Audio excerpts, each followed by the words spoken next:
Two goals from Mo Salah has given Liverpool bragging rights in the Merseyside derby. 2-0 the final score. They beat Everton at Anfield. We're going to go back to Anfield now because we are getting post-match reactions. And the first of those comes from Ian Irving interviewing Liverpool captain Virgil van Dijk.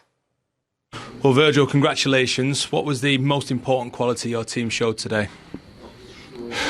In all aspects, I think we were good, and obviously we had to be patient. Good with and without the ball, especially. Obviously, they are very direct, going channels, set pieces, a lot of long balls, and you have to be ready for a fight. And I think we did well. In terms of the second half, especially after Everton went down to 10 men, how difficult is it to play in those circumstances and wait for those moments? Well, it is obviously a bit difficult, but I think the most important thing is the defensive organisation, because obviously you have the ball a lot, and when they win it, they try to break on you, and I think we did outstanding. So that was good. When you needed him, Mohamed Salah stepped up as well. He's always someone you can rely upon no matter what. He was quiet in that game, but he's gone away with 2 goals and the match winner. It's the quality we need, and obviously I think everyone played a very good game, and obviously we need goal scorers, and he's definitely one of them. So I'll be very happy with him. Sends you to the top of the Premier League table for now as well. How much of a boost does that give everyone, even at this early stage? Well, could change in a couple of hours, so it doesn't really matter. But what matters is that we won today, quite comfortable in my opinion, and that's something to build on. Thank you, Virgil. Thank you. The quality we need, says Virgil van Dijk when talking about Mo Salah. He is now the first player for Liverpool to score in the opening 4 matches of a Premier League season at Anfield in the Premier League era. That is some record. He got 2 goals today, one of them from the penalty spot. We're going to look at the incident, but I mentioned before that you were a little bit frustrated with some of the calls today. Can you tell us why? It's just consistency, really. I mean, I actually can't argue with this one. I think in the modern day, I think if your arm's away from your body, as much as I could argue about natural positions of your body and your arms during a game, his arm's away from his body, that's always going to be given. Interesting that Craig Pawson didn't actually give that on the field. He had to get VAR to intervene. But I can't really argue about that one, Mo. No, I agree, and you can't argue with the other Mo. Salah in front. I mean, we both thought he might go hard and straight down the middle, but he actually pulled it into the corner at the Kop end. It was a very assured penalty, and as you say, I think it was a penalty. The arm was out, it blocked the cross. It wasn't Michael Keane's finest moment. We don't want defenders running out with arms behind their back, but I do think you can have it in a more natural position than leave it hanging like he did. Just to note that Diaz wasn't on the score sheet today, but he was involved in some of the biggest moments of this game, including for that penalty. It was the only thing he didn't do, was it? Get on the score sheet, because he had to hand in, obviously, both of Ashley Young's yellow cards, the penalty. He was direct. Considering he's just come back from South America as well on Thursday with that long-haul flight, he was very active today and was a difference maker.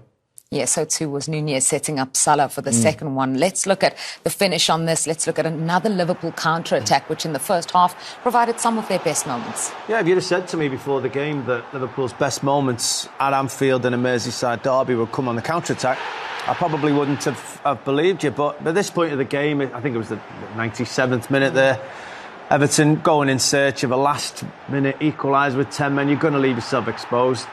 Nunez deciding to pass rather than go himself, and how many times have we seen Mo Salah finish from those positions? He's clinical in those moments, and you know what? I don't think it was as comfortable as it seemed. A 2-0 victory for Liverpool today suddenly seems quite comfortable. They made that look really easy, though, didn't they? That, you know, just to put the icing on the cake. But the timing of the pass, the angle, the weight of the pass, the finish, everybody in that team made it look very simple. Because it's not, you know, when you're running at full speed on a counter-attack, it's quite difficult to get all those pieces of timing right, but Liverpool did it really well to wrap up the game. I think also when you're looking at the scoreline, if you've not seen the game, it looks very comfortable for Liverpool. It wasn't really a classic derby, a classic victory for them today? It wasn't, but I was enjoying the first half, and I do think that the red card, all of a sudden you think, oh, the game's going to change now. Everton, from having that front foot style, which we were quite enjoying, and Liverpool were having to counter-attack a little bit. We were seeing a little bit of a tactical battle, and then all of a sudden, red card, you think, right, the game's going to change. The game's going to probably form into what we thought before, Liverpool with the possession. And Liverpool eventually tied Everton down and got the 2 goals. So it wasn't the most enthralling derby, but while it was 11v11, it was quite an interesting game. Ended 11v10. Should it have been 10v10? I think it should have. We're talking consistency throughout the Premier League and refereeing. I highlighted at half-time that Everton had received a booking for Ashley Young initially that was so similar to that of Kostas Tsimikas, who didn't receive a yellow card, and then you've got this the opportunity on the counter-attack. It doesn't come more cynical than that.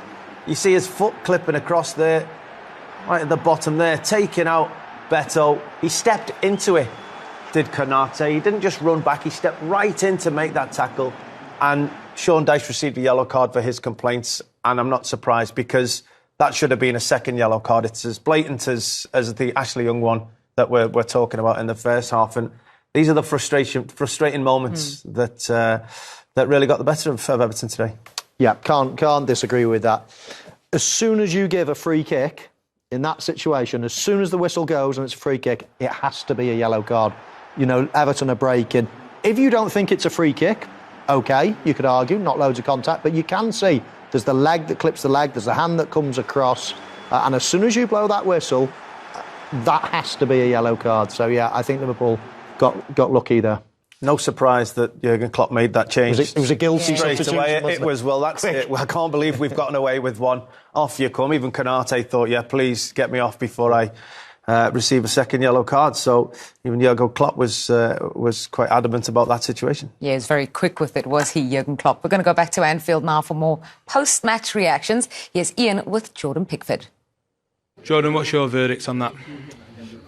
Tough day, it's always going to be tough to come to Anfield. As an Everton player, we give it our all. I think we worked hard. Decisions definitely didn't go our way. No shock there. But I think the work rate we put in was second to none, going to 10 men. After about half an hour, we dug in. They created chances like they're always going to. We put up a good fight. Your bench were unhappy with a couple of things during the game as well. What is it exactly that the Everton squad are feeling aggrieved about? It's not rocket science to work it out. I think the whole world will know. We can't comment too much because you just get done anyway off them. So yeah, a bit of dialogue would be nice. A bit less arrogance would be nice as well, But no, I think as a whole, as a team, we're not far off. Like you say, coming here is always a tough place to come. But we had a right good go and we're always in the game, even with 10 men till the 90th minute. But that's football. You just needed a chance at some point in that second half, didn't you? It just seems to be so difficult to try and create that moment. Yeah, going down to 10 men and lads putting the shift in, you're going to get tired, put changes on. The manager made changes and re-energised, and lads coming on, put a shift in as well. So when you go down to 10 men, away from home is always going to be tough. It's about your attitude and your commitment and togetherness as a squad, and that'll put you in the right direction. Sometimes you get results from it, but today wasn't our day. And the penalty as well, I saw you had your notes as always on your water bottle. Did you know where he was going to go? Did you have an idea? Yeah, he's a good penalty taker. I just thought in the instinct of the game, maybe just off scent. I thought because it was a pressure penalty, I thought maybe he might went down the middle, and but no, he's a very good penalty taker, and he got one up on me today. Thank you, Jordan. Just quick reactions to that interview? I thought it was an honest interview. I think you can feel the frustration coming through with both decisions and, an honest assessment of the penalty kick as well. We both thought that Mo Salah would go down the middle, given the situation. Jordan Pickford did as well. I'm happy to say he got that one wrong, but you can feel the frustration of that Everton team. And it's no surprise that he didn't really want to talk about it either, knowing the way players can get in trouble these days. But far from happy.